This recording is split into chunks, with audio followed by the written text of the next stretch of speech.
At ayan mga ka-crypto, ngayon ay meron po tayong matinding project at kaganapan na ating pag-uusapan sa crypto market ngayon. Kung titignan po natin ang mga charts nitong mga nakaraang oras, paniguradong napansin ninyo ang isang matinding paggalaw mula po sa isang kilalang asset. Ang Stellar o XLM ay biglang umagaw po ng eksena matapos po itong sumipa ng mahigit 20% sa loob lamang ng 24 hours. Kasabay nito, ang trading volume po ni XLM ay literal na lumipad at tumalon ng halos 500% or 500% para umabot po sa $749 million. Ang biglaang pagpasok ng ganito kalaking volume ay nagpapatunay lamang na may napakatinding buying interest at atensyon na muling nakatutok sa stellar asset ngayon. Mula po sa dating mababang price level na nasa paligid lamang ng 0.15, ayan, 0.15, matagumpay po na bumasag si XLM pataas at kasalukuyan na itong nagpapatatag sa price level na mahigit 0.20 or around 0.21. Yan, ang malaking tanong ng karamihan po ngayon ay ano nga ba ang tunay na dahilan sa likod ng biglaang pag-angat na ito? At higit sa lahat, kaya ba nitong panatilihin ang momentum para maabot ang mas mataas pang mga targets? Kaya sa video na ito, titignan po natin ang pinaghalong lakas ng technical price structure, ang paglago ng kanilang ecosystem, ang malaking balita tungkol po sa bagong SEC ETF approval at ang lumalawak na market ng real-world assets or RWAs. Yan, simulan po natin sa mga technical breakout at saka price structure. Magsimula tayo sa technical na aspeto ng chart ng Stellar dito. Yan, ang kasalukuyang pag-angat po ng XLM ay nagaganap kasabay po ng dahan-dahang pag-recover ng buong crypto market. Matapos po ang ilang linggo ng matinding downtrend stress kung saan si Bitcoin ay panandaliang ding tumulak pabalik sa price level na $60,000. Kung susuriin po natin ang 4-hour chart ni Stellar, makikita po natin na ang presyo nito ay matatag na humahawak sa itaas ng kanyang short-term moving averages. Nagpapakita ito na ang pwersa ng mga buyers ay aktibo pa rin po sa kasalukuyan. Ang isa pang magandang structure na nabubuko sa market ay ang pattern ng higher lows. Ibig sabihin nito, tuwing magkakaroon po ng bahagyang pagbaba, agad na sumasalo ang mga buyers sa mas mataas na presyo at hindi po hinahayaang bumalik pa sa XLM sa mga nakaraang mahihinang support zones. Tungkol naman sa mga momentum indicators, makikita natin ang makikita po natin na ang trend ay hindi pa lubusang pagod. Ang moving average convergence divergence o ang MACD histogram ay nagsisimula ng mag-flatten na dumanas ng patag na galaw. Ngunit nananatili pa rin ito sa loob ng positive territory. Ang ganitong uri ng sitwasyon ay karaniwang nagpapahiwatig na ang market ay pansamantala lamang nagpapahinga o nagkakaroon po ng consolidation habang ang ilang traders ay nagsisecure ng kanilang profits, habang ang mga bagong buyers naman ay patuloy na pumapasok sa mga mas mababang entry points.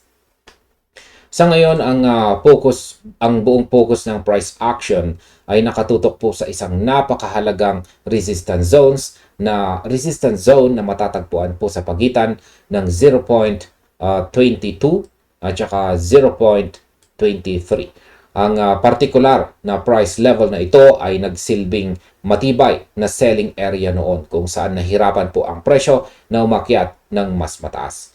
Kaya ang opinion ko po dito, kung magagawa ni XLM na bumasag at mag-consolidate sa itaas ng price range na ito, ang mga susunod na posibleng target na maaari po nitong sadyain ay ang price level na 0.26. Yan, o kaya naman ay tuluyang dumiretso sa 0.30 kung magpapatuloy po ang ganitong katinding momentum. Yan, pag-usapan naman po natin ang tungkol sa network growth at ang TVL expansion. Maliban po sa mga guhit at technical na aspeto sa charts, ang mga activities mula sa loob ng Stellar Network ay nakakakuha rin ng malaking atensyon mula sa mga analyst. Base po sa pinakabagong on-chain data mula sa DeFi Llama, ang total value lock or TVL ng Stellar ay nakapagtala po ng napakalaking pag-angat. Ito ay tumaas ng humigit kumulang 155% kung ikukumpara sa parehong panahon noong nakaraang taon. Kahit na nakaranas po ng bahagyang pagbaba ang TVL ng Stellar mula sa pinakamataas nitong peak na lumampas sa $242 million noong nakaraang buwan ng May, nananatili pa rin itong matatag sa kasalukuyan sa antas na humigit kumulang $236 million. Ang datos na ito ay nagpapakita lamang ng isang napaka-solid na paglago sa loob ng nakalipas na 12 buwan. Partikular na kung isasaalang-alang natin na ang malaking bahagi ng decentralized finance or DeFi market ay dumanas po ng isang napakahirap na yugto. Ang katatagan po ng TVL ay isang indikasyon na ang kapital ay nananatili sa loob ng network at patuloy na ginagamit sa kanilang ecosystem. Ayan. Pag-usapan naman po natin ang tungkol sa real-world assets competition. Ayan. Ang isa pang napakalaking kadahilanan na nagbibigay po ng lakas kay Stellar ngayon ay ang mabilis na umuusbong na sektor ng real-world assets o kilala bilang bilang RLWAs. Para sa kaalaman po ng lahat, ang RWAs ay ang mga traditional na pinansyal na produkto ng bonds, funds o iba pang instrumentong pang-pinansyal na kinakatawan o dinala sa loob ng blockchain sa pamamagitan po ng tokenization. Ngayon, ayon po sa pagsusuri ng kilalang crypto analyst dito na si X Finance Bull dito po sa platform na X, ang Stellar ay nagpapakita ng isang napakahusay na performance sa partikular na larangang ito. Sa kanyang inilabas na ulat, ang distributed RWA value ng Stellar ay opisyal nang umabot sa humigit kumulang $2.3 billion. Bukod dito, ang halagang ito ay lumago ng halos 30% sa loob lamang ng isang buwan. Ito po ay isang napakahalagang milestone dahil habang ang Stellar ay nagtatala ng mabilis na porsyento ng paglago, ang ilan sa mga mas malalaking blockchain networks ay nakapagtala naman ng mas mabagal na pag-unlad o kaya naman ay tuluyang pagbaba sa parehong panahon. Inihayag din ng analyst na sa takdang panahon, ang distributed RWA value ng XLM ay posibleng malampasan ang mga network tulad po ni Solana, Binance Chain at maging ang Ethereum. Kaya sa aking opinion, bagamat ito po ay isang personal na pagtaya at hindi pa isang kumpirmadong resulta, malinaw nitong ipinapakita ang lumalaking interest at excitement ng mga institusyon sa kakayahan ng Stellar pagdating po sa tokenized asset market. Kung titingnan po ang pangkalahatang sitwasyon, ang Ethereum pa rin ang nangunguna sa market na may hawak na 16 na bilyon or $16.3 billion sa RWA value. Subalit ito naman ay nakapagtala ng pagbaba na 5.14% sa nakalipas na 30 araw. Ang mabilis na pag-angat ng Stellar mula sa mas mababang foundation or base ay nagpapatunay na unti-unti na nitong kinakain ang market share ng mga katunggali nito. Ayan, pag-usapan naman po natin ang tungkol sa SEC ETF approval at saka ang institutional adoption. Kasabay ng mga on-chain developments na ito, may isang napakalaking balita rin mula sa regulasyon ang nagbigay ng karagdagang lakas sa pag-akyat ng presyo ng asset. Ito ang kamakailang pag-approve ng United States Securities and Exchange Commission o SEC sa T. Rowe Price Active Crypto ETF.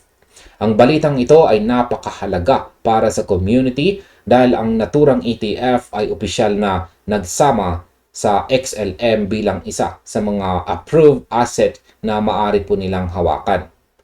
Dahil dito, ang Stellar ay formal ng nakaposisyon sa loob ng isang regulated investment product na pinamamahalaan ng isa sa pinakamalaking traditional na asset managers sa buong mundo. Ang structure ng ETF na ito ay nagbibigay po ng pagkakataon para sa mga malalaking institutional na pondo na makakuha ng exposure sa iba't ibang piling crypto assets na may flexible allocation.